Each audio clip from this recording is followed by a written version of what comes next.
श्रम बजारमा आएको परिवर्तन र नयाँ नयाँ क्षेत्रमा श्रमिकहरूको चाहिँ श्रम क्षेत्रको विस्तार सँगसँगै हामीले पनि के महसुस गर्यौं भने अब स्वरोजगार क्षेत्रमा रहेका सडक पेटीमा आफ्ना व्यापार व्यवसाय गर्ने श्रमिकहरूलाई पनि श्रमिकको परिभाषाभित्र राख्नुपर्छ र उहाँहरूको अधिकारको निम्ति संगठित गर्नुपर्छ भन्ने हिसाबले 2059 साल पुस 25 गते एउटा राष्ट्रिय स्तरको भेला गरेर नेपाल स्वरोजगार व्यापार श्रमिक संघको स्थापना हो।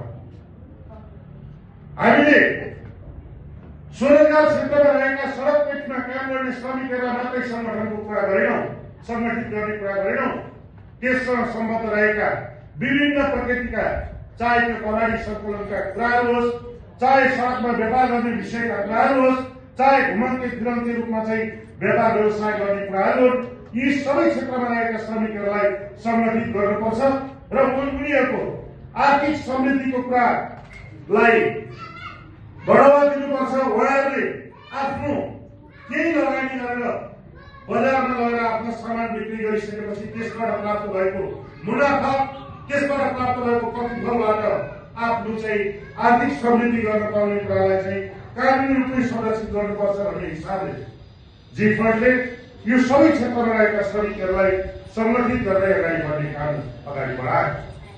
परिणामस्वरूप अहिले हामीसँग देशभरि नै विभिन्न यस्ता चाहिँ सडक क्षेत्रमा पेसा व्यवसाय गर्ने श्रमिक साथीहरू संगठित भएर गोलबन्द रहेर नेस अगाडि बढिरहेको परिप्रेक्ष्य हो।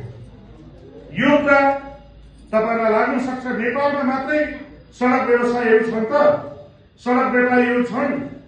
नेपालमा मात्रै नभएर विश्वका विभिन्न देशहरू, यही छिमेकी भारतमै पनि ठूलो संख्यामा चाहिँ सडकमा काम गर्ने श्रमिकहरू रहेका छन्।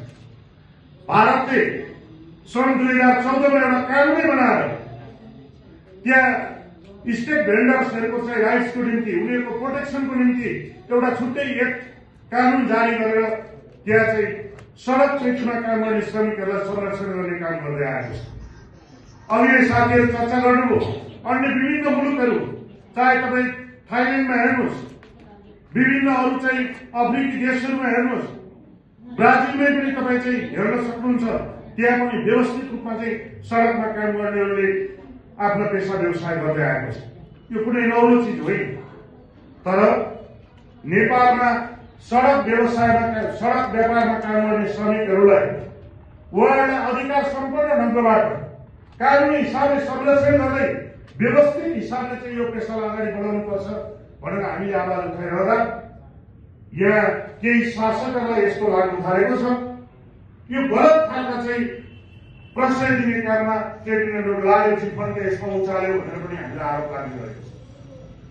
हामी दावाका साथ भन्छौं हामीले कुनै गलत काम गरेको होइन, हामीले संविधान प्रदत्त अधिकारको प्रयोग गरेको हो। नेपालको संविधानले सबै श्रमिकहरूलाई उसको श्रमको हकको कुरा स्पष्ट रूपमा व्याख्या गरेको छ, कामको अधिकारको कुरा स्पष्ट रूपमा व्याख्या गरेको छ। त्यति मात्रै नभएर आईएलओ महासन्धिहरूले समेत विभिन्न पेसा व्यवसायमा रहेका मान्छेको कार्यस्थलको सुरक्षाको कुरा, कामको अधिकारको कुरालाई स्पष्ट रूपमा व्याख्या गरेको छ। त्यसो भएको कारणले गर्दा हामी के चाहन्छौँ भनेर भन्दा हामी सडकमा व्यापार व्यवसाय गर्ने सबै श्रमिकहरूको निम्ति कार्यस्थलको सुरक्षा हुनुपर्छ भन्ने कुरा चाहन्छौँ। कार्यस्थल सुरक्षा सँगसँगै पेसालाई मर्यादित बनाउनुपर्छ भन्ने कुरा चाहन्छौँ। अहिले सुन्दारामा व्यापार गर्ने तपाईँ श्रमिक साथीहरू यात्री गर्नुभएको छ। हामीले पटक पटक स्थानीय सरकारलाई के भन्यौं भनेर भन्दा सुन्दारा क्षेत्रमा मात्रै होइन, काठमाडौँ उपत्यका भरि पेसा व्यवसाय गर्ने सबै चाहिँ स्वरोजगार श्रमिकहरूलाई पञ्जीकृत गरौं। उहाँहरूको परिचय खुल्ने गरी उहाँहरूलाई आफ्नो पेसा